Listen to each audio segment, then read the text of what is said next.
Cambridge university থেকে Wrangler পদবি অর্জন করেন তিনি ছিলেন একজন বাঙালি শিক্ষাবিদ।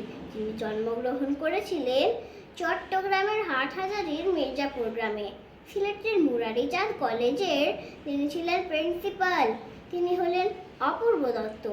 আজ তার কবিতায় শুনব আমরা নইলে কিন্তু আরে, লিখেছেন কবি অপূর্ব দত্ত।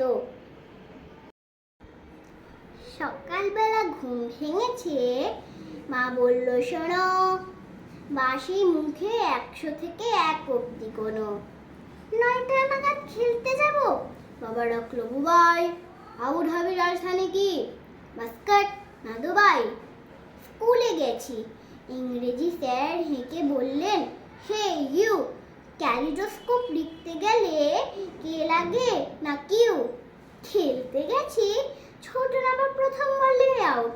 আম্পায়ারটা বলল, ওটা বেনিফিট অফ ডাউট। সন্ধ্যা বেলা সে কি লড়াই গদ্য এবং পদ্যে। এমন কপাল, লোডশেডিংও হয় না মাঝের মধ্যে। এতজনের সঙ্গে আমি একলা লড়তে পারি? ও দাদু ভাই, বিচার করো, নইলে কিন্তু আরে।